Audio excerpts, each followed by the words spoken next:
Okay, I'm gonna make a video right now where I'm gonna. Oh, how come my focus isn't working right? There we go. Maybe it's because of the windshield.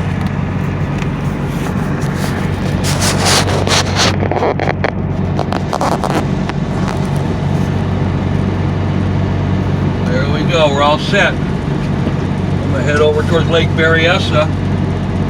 Take about an hour. We'll see how the video comes out. Camera should be aiming about the right direction. We'll find out here in a little bit. Alright. This is Tom heading out. Leaving Sire, Napa. And there's Howard over there to the left. He'll be working today. He's driving the transfer. He's hauling somewhere else. They can't take transfers up there where I'm working. Should give a pretty good view right here.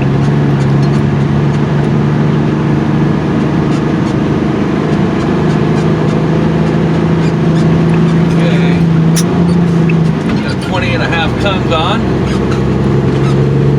and I'm gonna head out to the north on Sawskull Road, and then I'm gonna make a right on Trancas, and that turns into the highway. So you get a little bit of Napa scenery here as I drive through town on the east side of the Napa River.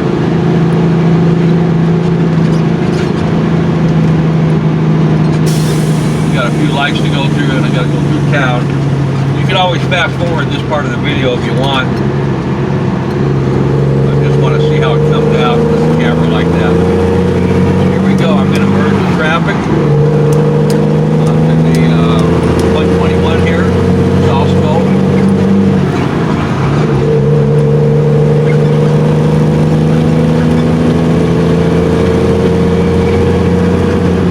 Red light ahead. I'm going to decelerate.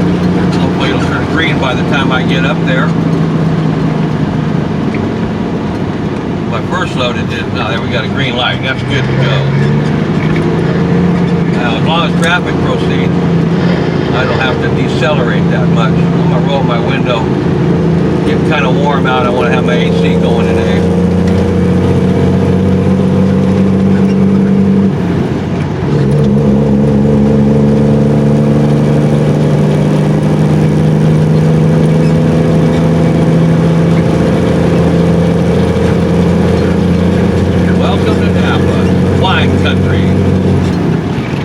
Got more drunk drivers up here than anywhere else in the state, Petaluma and Napa, because you can drink wine anywhere, and people for some reason don't want to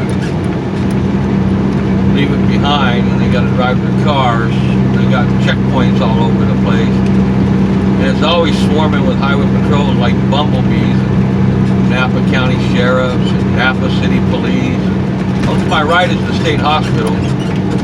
And off to your left is Napa Valley College down there, local community college. And that mountain you see straight ahead, I believe, is Calistoga Mountain. It's kind of dry and barren up there. We won't be going quite as high as that. We're going to head off to the northeast towards Lake Berryessa.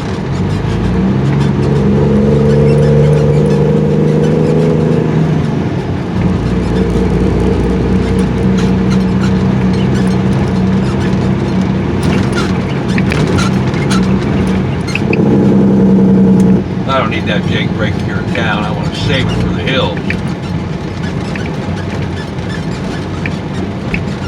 Well, I got myself. I stopped for a moment on the way back to the quarry. I got me one of these. We'll see how that goes for the drive.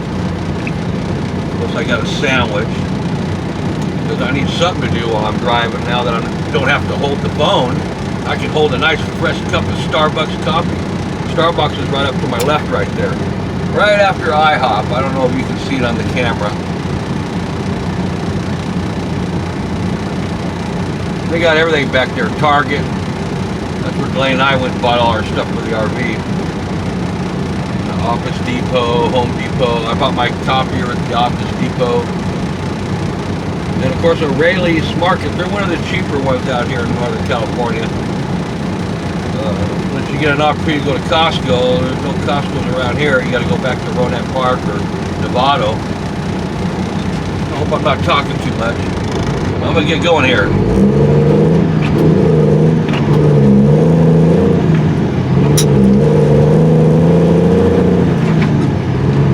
Red light up ahead. Oh, it turned green. I'll accelerate a little bit. You gotta do the buffering with all these cars.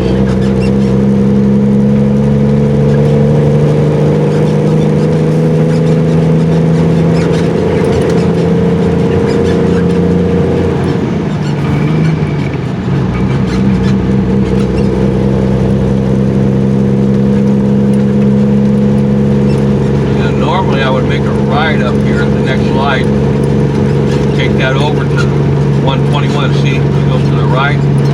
They're building a new bridge out there over the river, so I got to use this street and stay on it, and then go right on Franklin, and I'll run into the highway again. We're going to go through Napa. It'll be a little bouncy.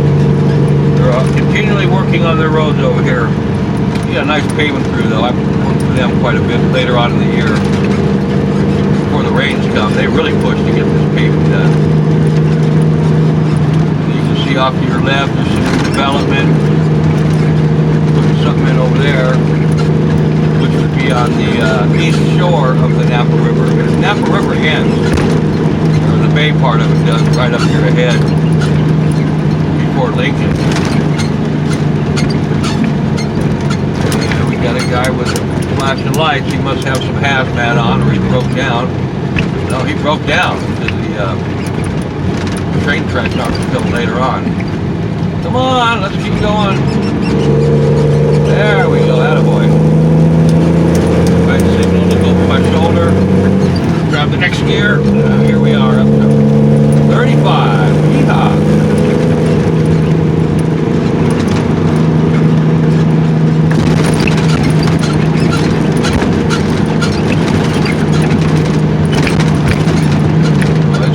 On this road is way smooth out here. We'll slow down for the train tracks. Hold on. Good size bumps, man.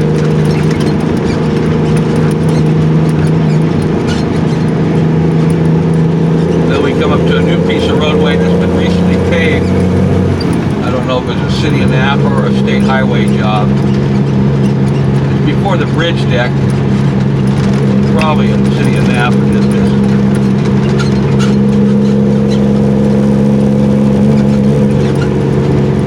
Gotta give those bicyclists a wide berth. New California law.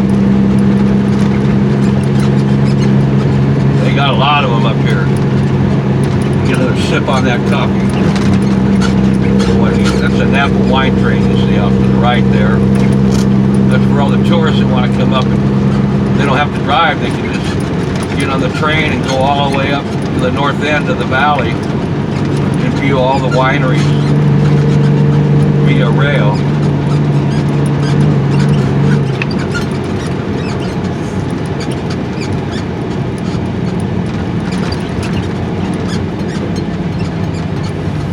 Now I have to stop before the light because the intersection is not clear enough for me to proceed through the intersection. So I'll hold right here. Hopefully they move up before I get a red light. There we go. They got a green light, so I'm going, oh, you just steal it, lady. You stole my spot. Unbelievable, people. Such a hurry to get around the big trucks. Yeah, any of these communities, when you get into the city, they start driving a little bit more like city dwellers.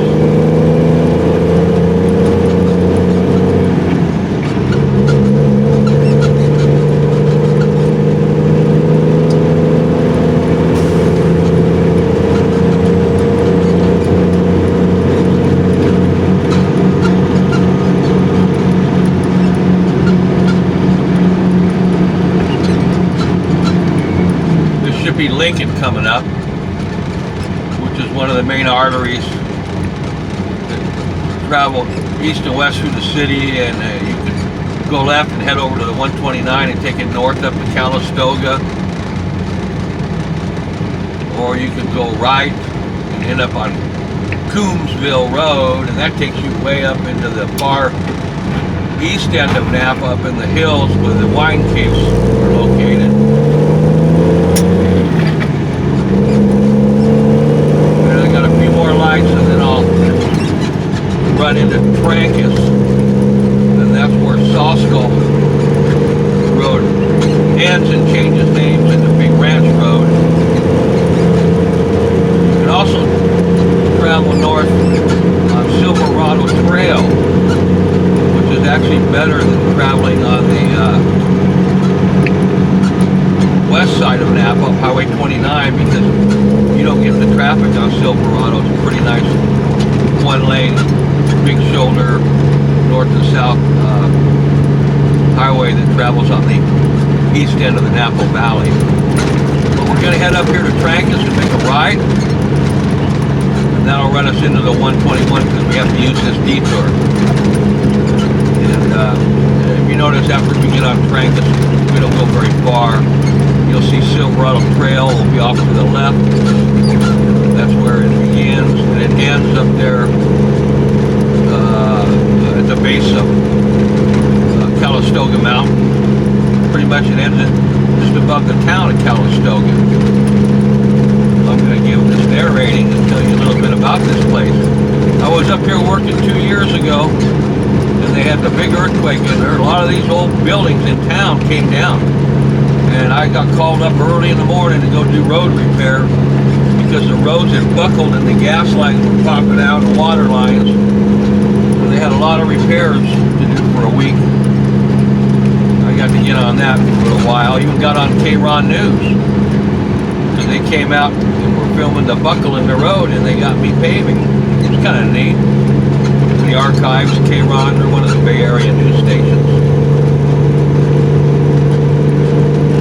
Okay, we're almost coming up to Trancas. That will complete our journey through town. This Trancas has been a while, but yeah, because it's got a right turn yield and yield for the pedestrians. So here comes the next Dolan Super coming back already. He must be working them roads. Okay. There's only going to be 3 loads for everyone today.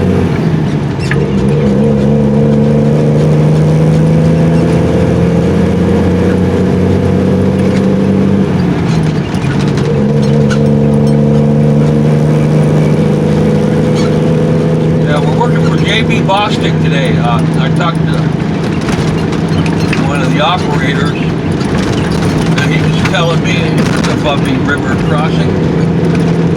He was telling me that they didn't come up from Orange County. That there's 2 JB Bostics. There's the one down in Orange County, and there's someone up here just north of Sacramento.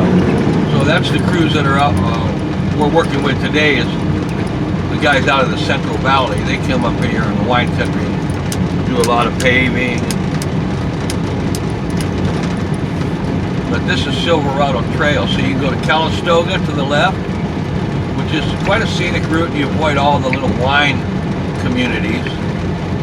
But I'm going to continue east up towards Lake Berryessa, and this is where the scenic part and the mountain driving comes in real soon here. You get a straightaway for a couple miles, and then it's going to start twisting, turning for about 15 miles. Not too bad. I made earlier video. This is where they're building the new bridge. That's the old Napa Bridge on the right. They're not replacing that. It's been closed for some time. I used to take it, but they closed it a couple years ago after the earthquake. Probably has to be surveyed. I can't show you to the right, but that's where they're going to put the new bridge in. My camera's in the position up in the visor. I don't want to disturb it until I get an opportunity to look at the video. Now you look up here, because the road is so windy, all the way, you can go to I-5 this way. It takes a while, but no, nothing over 65 feet long. So I have seen some short doubles up here on my first load. But you won't see the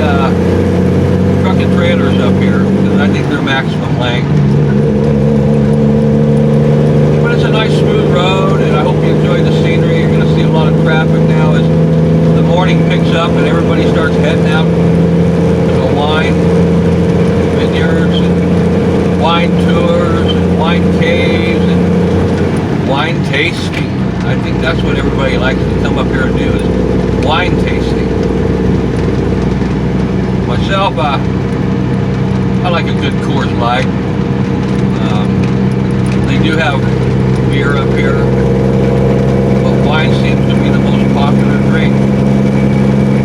They have all types, sparkling, flat, red. I don't even know all the wines. I'm not a wine connoisseur.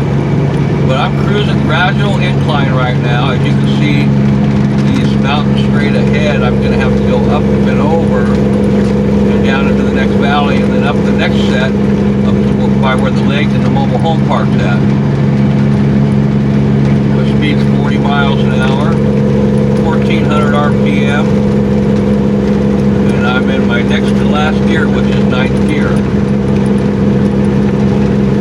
Got plenty of power. I'm at the low end of the power curve at 1400. The maximum end is 19, and best torque is right around 17, and that's what I'm going to use on these hills. As you can see up ahead, straightaway before the turn, it starts to gradually climb even more. Now I'm in full throttle. I can just check my power reading on the ECM on the computer, and I'll give you a power readout on the way up. I'm running right now at 20% engine load, but that's going to go up. I try to run at about 75 to 85%. You don't have to work the turbo so much. Just find the right gears.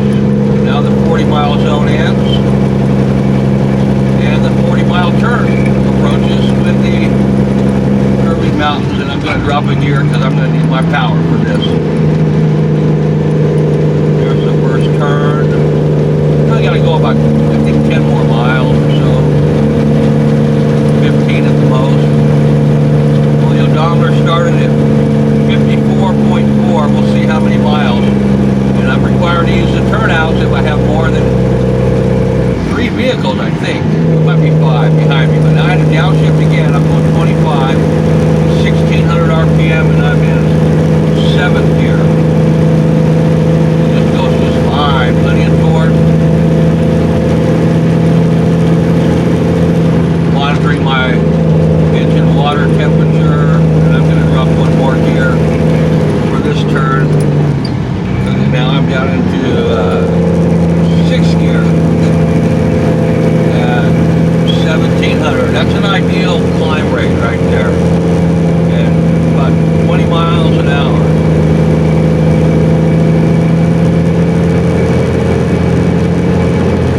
And I'm going to turn my high beams on for safety, so any approaching oncoming vehicles are aware of me coming in their direction. Try to stay on my side of the line for the most part. I will have an opportunity to cross at times to lessen out the radius of the curve. Okay, I've got 3 vehicles behind me.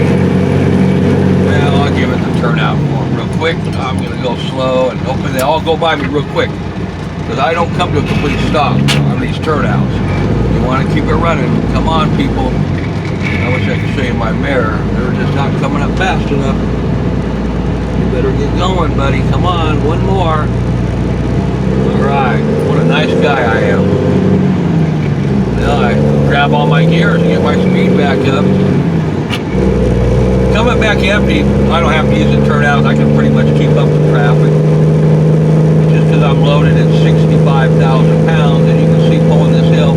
Look at those jagged rocks ahead. They look pretty neat. And you'll see all kinds of residents hidden up here in the hills. I'm going to get my 5th gear. There we go. Slowly start climbing here. My speed up. I'm up to 15 miles an hour. I'm going to go to high range and see if she'll pull it in 6th gear. Yeah, I want to keep an eye on my water temperature. It's right at 190, which is perfectly fine for this type of hill. It doesn't climb too rapidly. I don't want to bog the engine down below 1400 RPM. Still holding at 1550.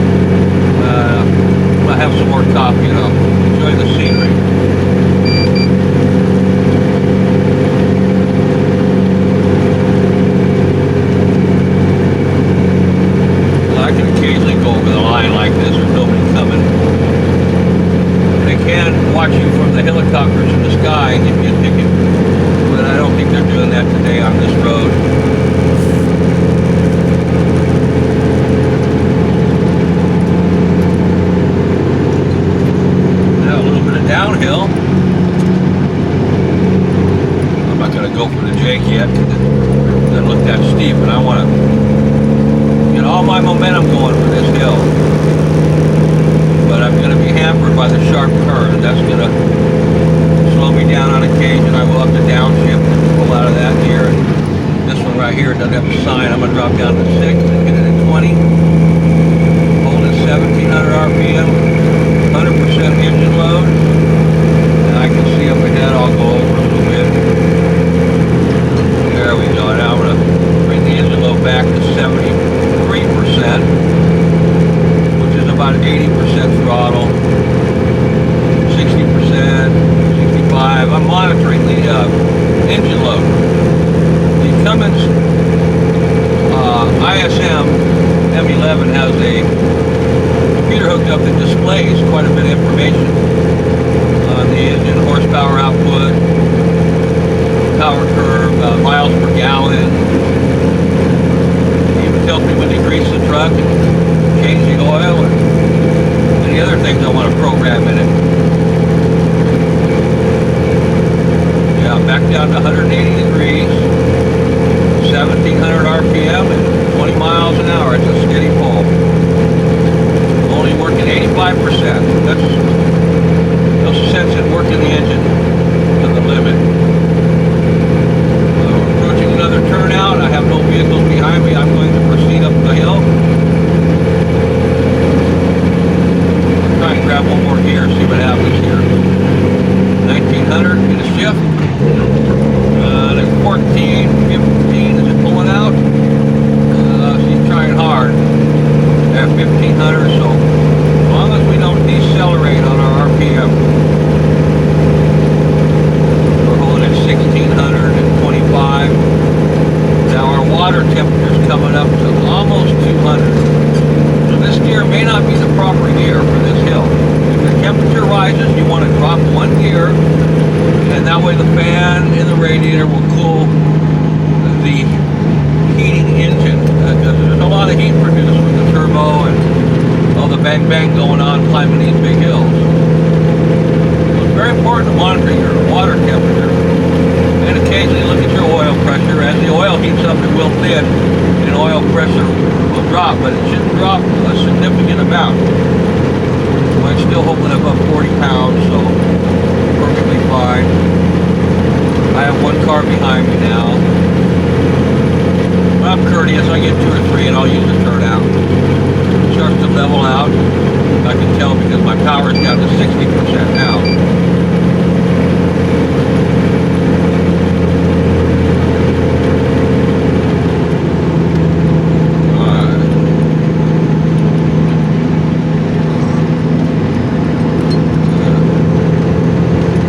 Some of these turns don't have a positive bank in them. They actually have a reverse bank, and you can't go real fast on them because you turn left, the truck tips to the right, and the road doesn't have a left bank to it. So you want to be careful on some of those. If you hit them too fast like this one, just decelerate before you go into the turn. Now here's a 20 coming up. I'm going to drop it down to 20 miles an hour. Let's see if I can do it. 6 gears seem to work for that just fine. Okay, yeah, 20 miles an hour at 17. Nice and smooth, plenty of power.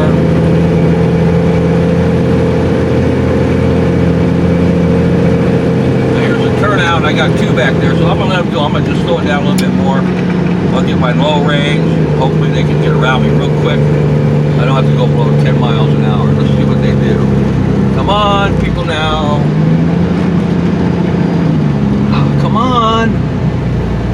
You better go, buddy. They barely. They sure take their time getting through there. I mean, I'm considerate for them, but they're not really taking off in a hurry to get around me. And I have a very short distance on that turnout, probably about 2 truck lengths is all. I'm just slowly upshifting. There, 5th gear, and I'm going to go up on the button and she'll take 6 gear. Engine's already back down. Water temperature's down to 180. And I have 3 more cars behind me. 4 of them. 1, 2, 3, 4. I'm going to have to skip one of these turnouts because I don't want to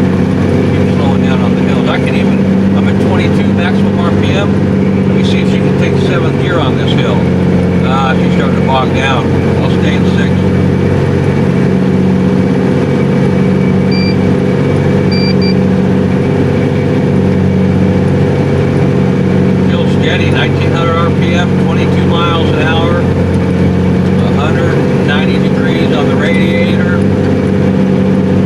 See where this turnout's at.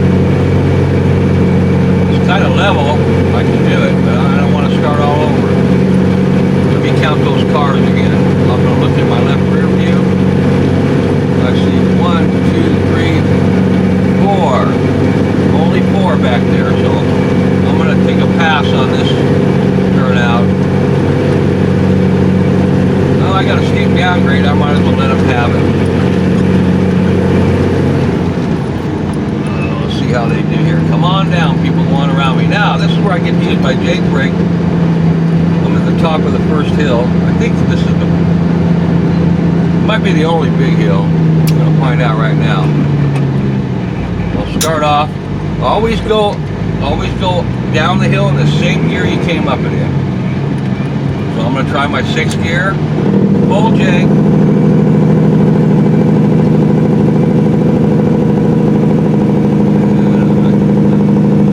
That's where Lake Berryessa is, way over there. Yeah, 6th gear, full Jake. Right at 20 miles an hour, and I don't have to apply any air brake pressure. So that's kind of nice. It keeps my brakes from getting warm. I can even go lower Jake. Not quite as powerful, but I want the full Jake effect. So this is a 20 mile an hour turn. Stay on my side of the line. Nobody's coming. I can go over a little bit. All right, nobody's coming. All right. That was perfect.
Like I said, when you're loaded in these super dubs, you want to go 5 miles an hour under the posted turn because of the instability and the higher center of gravity. Here comes another turnout coming up.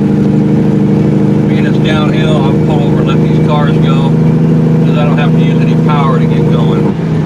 There's only 2 cars behind me now. Well, I haven't got passed by many people this morning. Still haven't used any brake. Okay, here's the turnout. I presume this is it. It doesn't say turnout. The law states it has to be a posted turnout. I don't suggest using these, even though I am, because the sweeper doesn't come through here and you don't know what's in the road. Or if you use a posted turnout, when they clean these roads, they're required to clean it from debris and stuff. You don't want to pick up flat tires or any kind of stuff, hazards that are not, you know, in a normally maintained road. Okay, now there's the turnout. I started a little early, didn't I? Oh well. And the more you use these roads, the more you become familiar with them and the different handling techniques that you can use. If you get in a hurry, you can go fast in straightaways, slow down in turns. Oh, here comes a Dolan. All right. There goes Joe. We're right on schedule. I passed him earlier about the same spot. Now is when we go in the downhill. You can hear that jig working. I'm doing about 10 pounds of brake pressure. Over the line a little bit. Nobody's coming.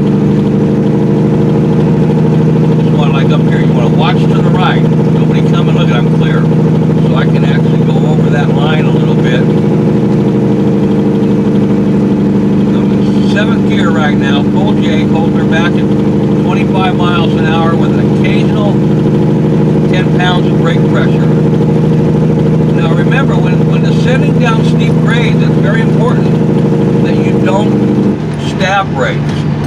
You're better off to just have a steady applied pressure, and that way the brakes have a tendency to cool themselves, even though they're heating on the drum, but the shoes cool. And if you just brake on and off down the grade, the shoes eventually heat up and they'll get glazed, and you don't want glazed shoes. Another call box. And this is the school bus stop up ahead. No school this time of year.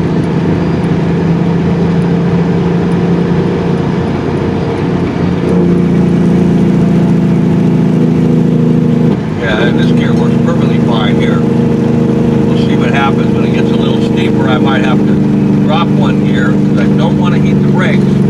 Especially I've never been on this road. I wouldn't know how many miles I have to descend. And you can't get to areas after a long descent, even with gradual braking. They'll heat up and you'll be down at the bottom applying 40, 50 pounds of air pressure, which is not good. That means the brakes have heated. You want to prevent that. Okay. Woodton Valley Road. Here comes PG&E. They're all coming up